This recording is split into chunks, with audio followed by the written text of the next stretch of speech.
Part 2. My Elementary School. The Cultural Revolution 1. Chapter 8. The Thunder of the Cultural Revolution. The beginning of my education, 1966 and 1968. The outside world seemed far away at my grandmother's house, like a distant storm rumbling on the horizon. However, the air was tense when I came home after a 3-month summer break. The streets around the Bund were filled with posters, slogans, and new unfamiliar symbols signaling revolution. The city felt transformed. Occasionally, my mom would bring me to her office in the evenings.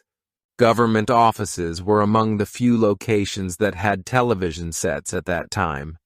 These TVs weren't for entertainment. They were used to gather people for obligatory state broadcasts. Yet for me, it was a special treat. I was even permitted to sit right up front near the flickering black and white screen. On my first such visit, we watched Taking Tiger Mountain by Strategy. It was a groundbreaking opera that showcased dramatic scenes of patriotism, valiant soldiers, and intense battles against bandits. I was astounded as I observed the fearless communist fighters leaping over snowy mountains and courageously charging into enemy lines. On another occasion, the TV aired The Legend of the Red Lantern, a revolutionary drama infused with propaganda that celebrated loyalty and sacrifice for the Communist Party. I was enthralled, grappling with the story's political weight. Yet, the rousing music, heroic speeches, and dramatic scenes gripped my young mind, igniting a curious blend of pride and excitement. Unknowingly, my evening visits to my mother's workplace unveiled an intricate world where even entertainment was carefully crafted to serve political aims. These thrilling nights, spent before a glowing screen, enthralled me with tales of bravery in a distant, snow-laden land. But on the third occasion, the screen flickered to a different scene. In a humiliating public spectacle, Shanghai's party secretary, Chen Peixian, and Mayor Cao Diqiu were on stage, their arms twisted behind their backs and heads bent in shame. Their black cotton-padded jackets looked wrinkled and soaked with sweat. A furious crowd of rebels hurled accusations at them, their voices hoarse with anger. These two top officials offered no resistance and appeared completely powerless. The broadcast then featured these officials, along with various educators and intellectuals, publicly labeled as the traitors of the Communist Party. As a child, I felt the profound weight of that moment. 2 decades later, as I became a Communist Party member and a government official myself, I had the opportunity to share a meal and converse privately with Secretary Chen, who had survived the Cultural Revolution, to discuss his experiences. But Mayor Cao Diqiu did not survive. What an unbelievable side story. In September 1966, I started elementary school. On that first morning, I woke early, filled with both eagerness and doubt, hoping to find my parents waiting for me. Yet, the house was quiet. Instead, my grandma, who had come a day earlier, shuffled into the kitchen to make breakfast. She moved carefully on her tiny, bound feet, remnants of a bygone era. After breakfast, she took my hand to walk me to school. Her small, unsteady steps seemed to fight against time, and I hesitantly followed, dragging my feet as my earlier excitement gave way to anxiety. As we approached the school gates, a chill washed over me. The atmosphere felt cold, strange, and unsettlingly empty. A vast, desolate playground lay before me. To the other end of the playground stood an imposing building with a spire and large bronze doors, firmly shut, preventing entry. At that moment, no one explained to us children what it was. a century-old St. Joseph's Catholic Church, constructed in 1865. Adjacent to the playground was an empty basketball court. Beyond it, a line of low brick walls and a rusted locked iron gate protected small bungalows that once served as homes for priests. Beneath these modest structures, concealed from sight, lay sacred crypts, ancient resting places. To my right stood the auditorium, which became a place of fear during the Cultural Revolution. Educators were denounced and branded as enemies of the people here. Slogans extolling Mao were relentlessly hammered into our minds. Beyond the auditorium, a narrow alley led to the back wall of the school, bordering the residential building where I lived, along with 2 bungalows. One of these bungalows served as my classroom. My homeroom teacher, Ms. Liu, welcomed us on the first day of school. As we all sat at our tables, she turned to the blackboard, picked up a piece of chalk, and with sweeping strokes wrote, "Long live Chairman Mao, long, long live." We followed her and read it aloud, once, then again, twice, and again, 10 times. That was all that we learned as our first elementary school lesson. As my schooling began, my parents were consumed by the upheaval of the Cultural Revolution, their work turning into a battleground. They rarely returned home at regular hours. I often played outside until darkness cloaked the streets. One night, I came home late, stomach growling, to find my parents still gone. Should I wait? Hunger gnawed too fiercely. I had watched my mother cook. Perhaps I could manage alone. I went next door to ask Auntie for assistance lighting the coal stove. The flames danced to life as I carefully poured rice into a pot. Then, I tried my hand at frying vegetables. The outcome was a burnt disaster. When my parents finally returned, they did not scold me. Instead, they looked at my burnt dinner, smiled with sadness, and said, "Why did you burn the food?" That was it. No lecture, no punishment, just a weary acknowledgement of my attempt to fend for myself. At 7, I was already learning to navigate a world where survival hinged on grasping the rules of the game. The Cultural Revolution transformed everyone into a potential enemy. People were divided into 2 groups, those who supported Chairman Mao and those who opposed him. At least, that was the theory. In reality, everyone claimed to support Mao, but to prove their loyalty, they had to accuse others of betrayal. Even my own parents found themselves on opposite sides. My father was part of the workplace Red Guards, a faction that supported the existing party and government structure and resisted radical changes. My mother, however, aligned herself with the rebels who aimed to topple the old party leadership in favor of a new, purer revolution. But it had nothing to do with their ideologies. At home, they did not argue, let alone discuss politics. The revolution had invaded our house, even without words. I listened carefully to the voices around me. Uncle Jin, a chef on the 3rd floor, openly supported the rebels. "Mao is great," he shouted, puffing out his chest. "The Red Guards are too weak. They failed to understand the true revolution." Meanwhile, our neighbors next door, who are our distant relatives, whispered about the chaos unfolding in the city. "The Red Guards and the rebels," they muttered, shaking their heads. "No one knows who's winning, and whoever wins today may become the enemy tomorrow." Their words haunted me. No one felt genuinely secure. As the revolution spiraled into chaos, my understanding deepened. I was no longer merely a child, but a witness to a political upheaval.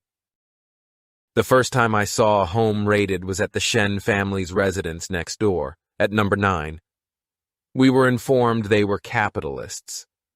The term spilled from the Red Guards' lips like a curse justifying their rage. I watched as the Red Guards stormed into the ground floor home, their shouts slicing through the quiet of our lane. Furniture lay overturned, Cabinets ransacked and books and porcelain were hurled onto the pebble-paved ground before our door. The Red Guards, mostly teenagers, filled with righteous fervor, twisted the arms of the Shen family members behind their backs, forcing them into submission.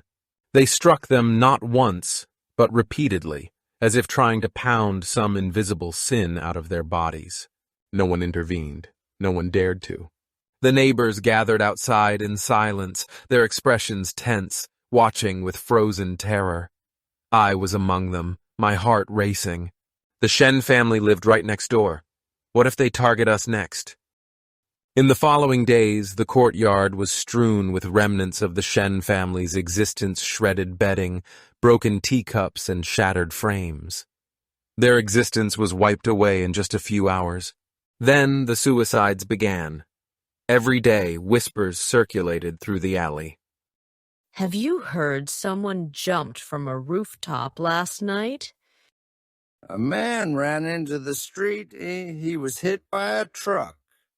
The auntie couldn't take it anymore. She walked to the Bund and drowned herself in the Huangpu River. Initially, the stories unsettled me. However, they quickly faded into background noise, blending into the daily chaos as if death had lost its impact. One afternoon, a rumor swept through the schoolyard. The Red Guards had discovered coffins buried beneath the basketball court. We felt a wave of excitement. Death no longer seemed frightening. It had turned into an adventure. A small group of us, around 8 or 9 years old, followed the older boys to the far end of the court. The ground had been dug up, revealing large holes that showed dark, decayed coffins. The air was thick with the scent of disturbed soil, evoking a sense of something old and forgotten. We stood at the brink, looking down, our stomachs twisting with fear and excitement. Then, one boy, bolder than the others, jumped onto the mounds of earth, balancing on the exposed lid of the coffin. We hesitated for only a moment before we all followed suit. We jumped over the pits, using the damaged graves as stepping stones, laughing and screaming as if it were a game. However, something hung in the air, something weighty and invisible. Years later, I discovered that the coffins held the remains of priests from the church. Among them was Admiral A.L. Protet, a French naval commander who had fallen in combat against the Taiping Heavenly Kingdom more than a century ago. His remains rested in the soil of Shanghai, in the very church and school that I attended, only to be pulled back into the world by the shovels of the Red Guard during the Cultural Revolution. For years afterward, a chill would creep up my spine whenever I passed that court. In my nightmares, the coffins stayed open. The corpses inside had turned a sickly green, their fingers still clawing at the edges, their hollow eyes staring straight into mine. I hardly ever saw my parents at home in those days. They had become engulfed in the revolution, caught up in ceaseless meetings, political conflicts, and hushed worries. One afternoon I came home to find both of them there, an uncommon scene. Yet, rather than feeling at ease, I sensed a tense atmosphere. They were in the midst of an argument. Upon spotting me, they stopped abruptly. My mother's face became inscrutable, and my father looked worn out, his features showing more age than he should have. I later learned he was joining the Red Guards from his workplace, traveling north to present their cause to Chairman Mao. Too young to fully understand, I sensed the danger in my gut. My father's faction, the workplace Red Guards, were conservatives and loyalists, convinced they were safeguarding the government from being overthrown by radical elements. But in the eyes of Mao's new power structure, that meant they were enemies. My mother tried to reason with him. "It's too dangerous," she said. "If you go, you might not be able to return." My father was a straightforward man. He had a different perspective. He believed that everything would be resolved if he could talk to Chairman Mao and explain their viewpoint. He failed to understand that backing the government equated to opposing the Cultural Revolution, and that opposing the Cultural Revolution meant going against Chairman Mao. His plan fell apart before it even started. The group never reached Beijing. They were halted in Kunshan, just north of Shanghai, and forced to turn back. By then, Mao had made his decision. He aligned with the radicals, the rebels, and declared war against the conservatives. My father's faction, once loyal to the party, was now branded as traitors. When my father came back home, he had changed significantly. His usual laughter disappeared, the spark in his eyes was absent, and he no longer joked or hummed old songs while fixing things around the house. The retribution was swift. He was stripped of his management position at the Huangpu District Fisheries Company and was reassigned to a pickle factory in Pudong. This was no simple transfer, it was an exile. Pudong, located east of the Huangpu River, and Puqi, situated west of the river back in those days. It felt like these two were totally distinct worlds. Puqi, where we lived, was real Shanghai, China's bustling, wealthy, modern heart. Pudong, by contrast, was an afterthought, a backwater of rice paddies and desolate industrial zones. There was an old saying in Shanghai, better to have a bed in Puqi than a house in Pudong. To be sent to Pudong meant you had fallen. My father had been knocked down. That winter was the coldest I had ever known. I often awoke in the middle of the night, shivering under thin blankets, my breath visible in the frigid air. From my bed in the attic, I could hear my father stirring in the dark. No matter how quietly he moved, I always heard him. The sound of cloth rustling, the soft clink of a bowl, and the faint tick-tick of chopsticks against porcelain marked his meager meal. Then came the shuffle of his feet as he left for the docks at 16 Wharf, where he would board the ferry across the Huangpu River to the remote pickle factory in Pudong. I rarely saw him anymore, and when I did, it felt as if I were invisible. He no longer spoke to me or ruffled my hair or called me Little Feng affectionately. I had once been his pride, but now I was nothing. Lying in bed, I shut my eyes, holding back tears. However, the ache in my chest spread like frost over my ribs. Was it because of me? Had my foolish mistake, my childish scribble in kindergarten set something in motion? Had I cursed my father without realizing it? I didn't know. But what I did know with absolute certainty was this. The father I had known was gone. In his place stood a broken man, lost in the ruins of a revolution that was only beginning. Every morning after my dad left, I would drift back to sleep, only to awaken reluctantly, my body shrinking away from the cold bite of the air. I dressed in layers, taking breaks to warm my numbed fingers between each article of clothing. As I descended the creaky bamboo ladder from my attic bed, I noticed my mother already awake, standing quietly by the small stove, her silhouette gentle and worn in the dim light. Breakfast remained the same: soaked rice softened in hot water, a single cube of pungent red fermented bean curd, and a small selection of pickled vegetables. Simple, predictable, and barely enough. She offered me a weary, quiet smile, the kind that conveyed more clearly than words ever could. This was how life was now. We ate quickly, the silence between us echoing routines long settled. Shortly after, she gathered her belongings and stepped out into the morning cold, heading toward another exhausting day at work. I slung my empty school bag over my shoulder, placed the house key around my neck, and hurried into the harsh, biting air. That winter of 1967, Shanghai belonged to no one. The January storm erupted like a tidal wave. Zhang Chunxiao, Mao's new favorite, led the rebels in overthrowing the Shanghai municipal government. It was a battle disguised as a revolution, an act of power masquerading as ideology.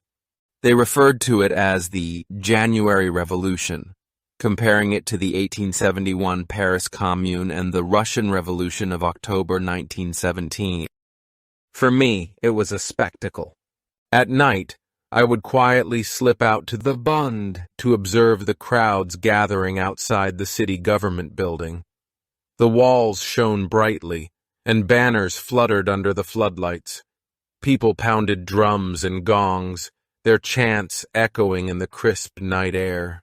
I didn't grasp the reason for their celebration, only that it felt meaningful, something monumental, something historic. Even at 8 years old, I sensed I was part of it. However, this celebration was just one aspect of the revolution. The other was marked by violence.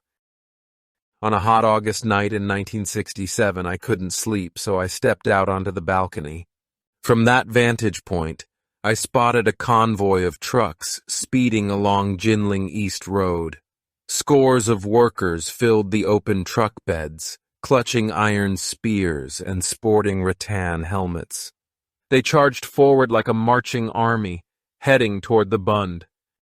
I would only learn later that this was Shanghai's bloodiest armed conflict of the Cultural Revolution, the battle between the Shanghai Diesel Engine Plant United Headquarters and the Oriental Red factions.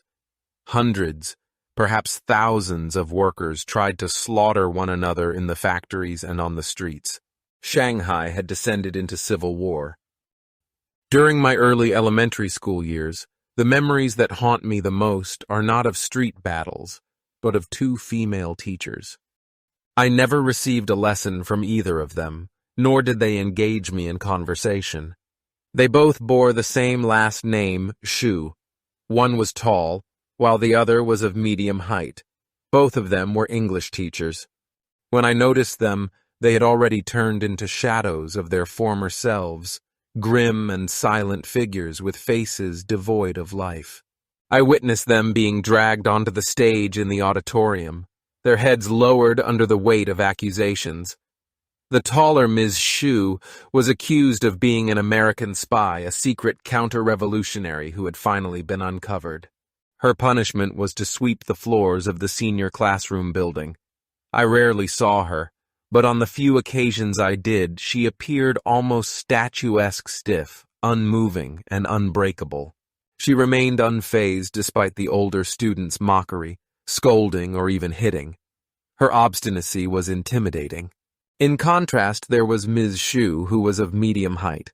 She was responsible for cleaning the cement corridor near the sand filtration tank. Every morning, as I passed the playground on my way to the classroom, I would see her there, her hair messy and her face dirty, endlessly sweeping the ground. Yet she wasn't genuinely sweeping all the time. It was an act sometimes. Her broom hardly grazed the ground. She swept robotically, her eyes constantly scanning for onlookers. She appeared to understand the survival rules, always stay alert, and never give them the impression that you're not putting in enough effort. The older students sensed her fear and took pleasure in exploiting it. At first, they would kick her broom as they passed or pull at her graying hair to gauge her reaction. Over time, even we, the youngest and most naive, started to participate. One day at lunch, a group of us gathered by the filtration tank, where a few boys had surrounded Ms. Shu. She must have felt that something was about to unfold. Please spare me, she murmured, her voice thin and trembling. I still need to clean up. One of the boys, no older than 10, sneered. You old hag, just follow instructions. Oh no, how could you kids have said or done something like that? Listen to Chairman Mao. Follow the Communist Party. The boy cut in and cursed her, using the foul language common at the time. Little friend, we should speak properly. Fine, then crawl from here to there. The boy interrupted, pointing lazily across the corridor. Ms. Zhu froze. Crawl, crawl. The others echoed, their excitement growing. She clasped her hands together, pleading. Please, I'm older than your mother. How can you ask me to do such a thing? The boy's expression grew stern. Kneel, crawl. She looked at him, all of us, and the world that had turned its back on her. Then, with slow, deliberate movements, she sank to her knees. She placed her hands on the ground and started crawling. The boys laughed, some clapped, and others shouted. For a while it felt like a game, but then they became bored. With a sudden whoosh, they all scattered, running off to find new entertainment. Ms. Zhu remained on all fours. She did not rise immediately. She waited, counting the seconds to ensure she was truly alone. Then, painfully, she pulled herself up. Her hands trembled as she brushed the dirt from her dress's knees and sleeves. And then she saw me. I stood not too far away from there the whole time, watching. Her eyes met mine. Something flickered across her face. Shame, perhaps, or something worse.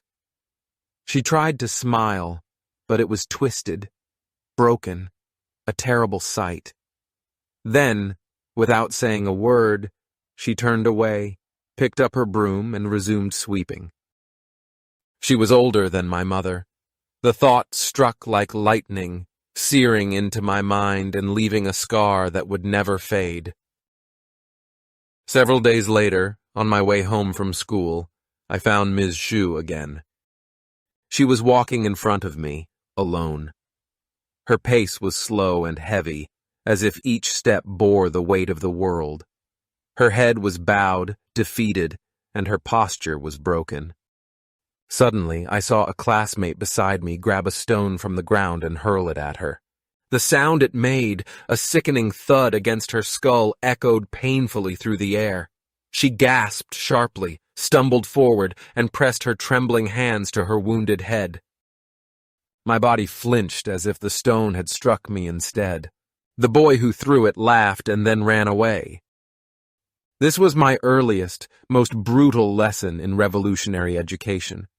We were being taught to trample our humanity, embrace the cruelty lurking in our hearts, and dance blindly upon the graves of broken spirits. What we learned in those classrooms was neither history nor truth.